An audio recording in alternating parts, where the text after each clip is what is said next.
નમસ્કાર, જય હિન્દ, વંદે માતરમ મિત્રો. સ્વાગત છે આપ સૌનું ગુજરાત ટુડે ન્યૂઝમાં. ચાલો નજર કરીએ ગુજરાતના તમામ 34 જિલ્લાઓની નાની મોટી ખબરોએ. પરંતુ તે પહેલા તમે આ વિડિયો કયા જિલ્લો અથવા ગામ શહેર મોહલ્લેથી જોઈ રહ્યા છો અમને કોમેન્ટ કરીને જરૂર જણાવજો, જેથી અમે તમારા ગામ શહેર મોહલ્લાની ખબર તમને સૌથી પહેલા પહોંચાડી શકીએ. ખબરની શરૂઆત કરતા પહેલા એક વિનંતી છે કે તમે આ વિડિયોને લાઇક કરી દેજો, કારણ કે જ્યારે તમે વિડિયો લાઇક કરો છો ત્યારે જ YouTube અન્ય લોકોને આ વિડિયો બતાવે છે. તેથી અમારા માટે તમારો એક લાઇક ખૂબ જ મહત્વનો છે.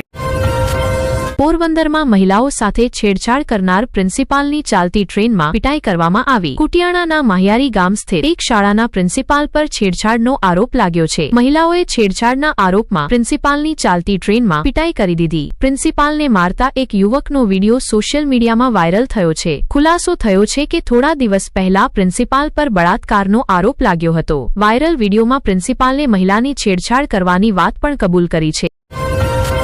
સુરેન્દ્રનગર ફાયર સ્ટેશન પાસે એક વાહનની ટક્કરથી એક યુવકનું મોત થયું છે. આ અકસ્માત રસ્તો પાર કરતી વખતે થયો. યુવકનું મોત કાર અને રિક્ષા ચાલકની ટક્કરથી થયો. પહેલા રિક્ષાએ યુવકને ટક્કર મારી અને પછી તેને કાર નીચે કચડી નાખ્યો. ગંભીર રીતે ઇજાગ્રસ્ત યુવકને સારવાર માટે હોસ્પિટલ લઈ જવામાં આવ્યો, પરંતુ સારવાર દરમિયાન તેનું મોત થયું. સંભાગીય પોલીસ સ્ટેશનમાં અકસ્માતનો કેસ દાખલ કરી આગળની તપાસ ચાલુ છે.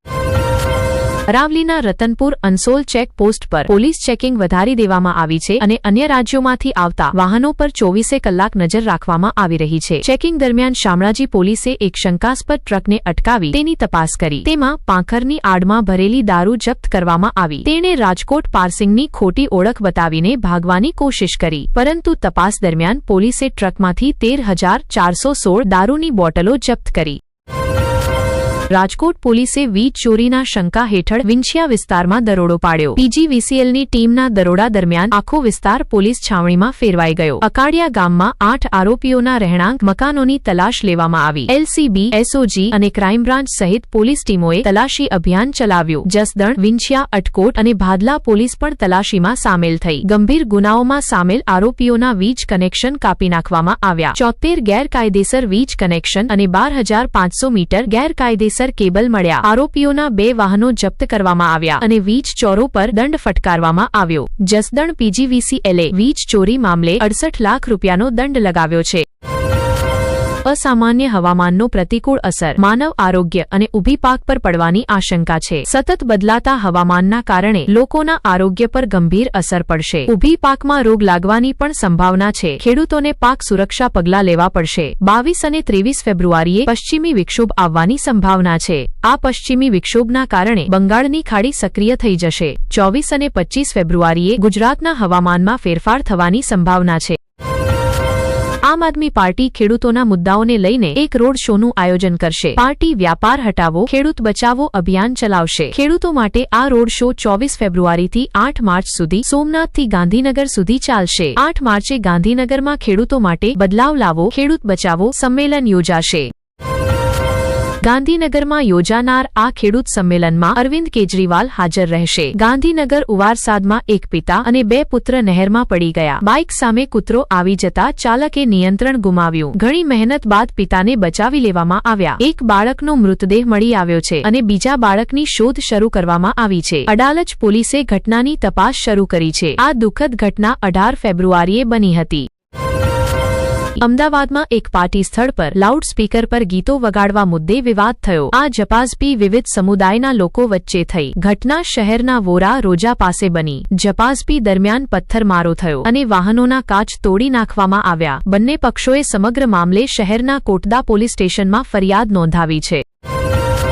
કચ્છના ગાંધીધામ જિલ્લામાં ખન્ના માર્કેટ વિસ્તારમાં આવેલ મહાદેવ હોટલમાં એક મહિલાની શંકાસ્પદ મોતથી અનેક અટકળો ઊભી થઈ છે. ઘટના સંદર્ભે હોટલ સ્ટાફનું કહેવું છે કે મહિલા લાંબા સમય સુધી રૂમમાંથી બહાર આવી ન હતી અને ન તો દરવાજો ખોલ્યો હતો, જેના કારણે શંકા ઉદ્ભવી. હોટલ સ્ટાફે જ્યારે રૂમની તપાસ કરી ત્યારે તેમને મહિલાનો મૃતદેહ રૂમની અંદર મળ્યો. હોટલ મેનેજમેન્ટે તરત જ 112 નંબર પર જાણ કરી અને ગાંધીધામ એ ડિવિઝન પોલીસની એક ટીમ સ્થળ પર પહોંચી. અમદાવાદના રાણીપ વિસ્તારમાં એક સોસાયટીમાં થયેલી લડાઈનો વિડીયો વાયરલ થયો છે. આ લડાઈ બે પક્ષો વચ્ચે જાળવણીના મુદ્દે થયેલા વિવાદ બાદ થઈ. વિવાદ સોસાયટીના ખર્ચ અને જાળવણીને લઈને હતો. બંને પક્ષોએ પોલીસ સ્ટેશનમાં ફરિયાદ પણ નોંધાવી છે. લડાઈનો વિડીયો સોશિયલ મીડિયામાં ઝડપથી ફેલાઈ રહ્યો છે. જાણવા મળ્યું છે કે આ ઘટના 1 મહિના પહેલા બની હતી. TV9 આ વિડીયોની કોઈ પણ વાતની પુષ્ટિ કરતું નથી. મહીસાગર જિલ્લાના બાલાસિનોરથી ખાતરની આડમાં 45 લાખ રૂપિયાનું દારૂ જપ્ત કરવામાં આવ્યું છે. ટ્રક સહિત કુલ 60.77 લાખ રૂપિયાનું સામાન જપ્ત થયું છે. દારૂની અંદાજિત કિંમત 45,40,800 રૂપિયા છે. ખાતરની આડમાં 20,640 બિયરના ડબ્બા લઈ જવાઈ રહ્યા હતા. આરોપી સુલતાન ખાન મહબૂબ ખાન મધ્યપ્રદેશના ઇન્દોરનો રહેવાસી છે. માહિતી મળતા મહીસાગર સ્થાનિક પોલીસ અને બાલાસિનોર નગર પોલીસે હોટલ ગ્રીન પાસે ટ્રક અટકાવી તેને જપ્ત કરી લીધો. વિદેશી દારૂની આ માત્રા ખાતરની બોરાની આડમાં લઈ જવાઈ રહી હતી.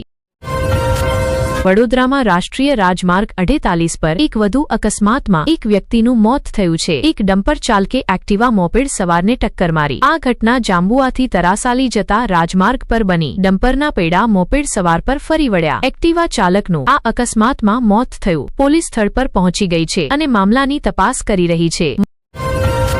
મન કી બાતના 131મા એપિસોડમાં પ્રધાનમંત્રી મોદીએ કહ્યું કે આપણા દેશમાં સમાજ કલ્યાણ માટે કામ કરનાર, પોતાના સારા કાર્યોમાં જનતાને પ્રાથમિકતા આપનાર લોકો હંમેશા જનતાના દિલોમાં વસે છે. અમ્મા જયલલિતાજીએવી જ એક લોકપ્રિય નેતા હતા. તેમની જન્મજયંતિ 24 ફેબ્રુઆરીએ છે. તમિલનાડુની જનતાનું તેમના પ્રત્યે ઊંડું પ્રેમ આજે પણ મને અનુભવાય છે.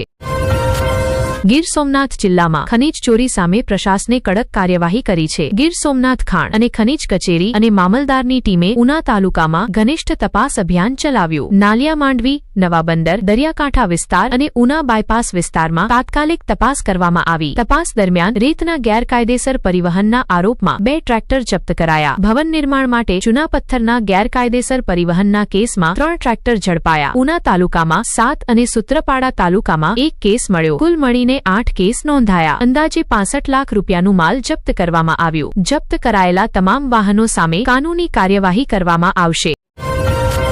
અમદાવાદ આંતરરાષ્ટ્રીય હવાઈ મથકે સોનાની તસ્કરી પકડાઈ છે. અબુધાબીથી આવી રહેલા એક મુસાફર પાસેથી 21.98 લાખ રૂપિયાનું સોનું જપ્ત કરવામાં આવ્યું. મુસાફરે સોનાની કેપ્સ્યુલ પોતાના શરીરમાં છુપાવી રાખી હતી. એર અરેબિયાની એક ફ્લાઇટમાં એક અન્ય મુસાફર પાસેથી 135.200 ગ્રામ સોનું જપ્ત થયું. મુસાફરે પોતાના પેટમાં સોનાની 3 કેપ્સ્યુલ છુપાવી રાખી હતી. સીમા શુલ્ક તપાસ અધિકારી દ્વારા એક્સ-રે તપાસ દરમિયાન કેપ્સ્યુલ ફાટી ગઈ. મુસાફર ને ધરપકડ કરી લેવામાં આવી છે અને આગળની તપાસ ચાલુ છે.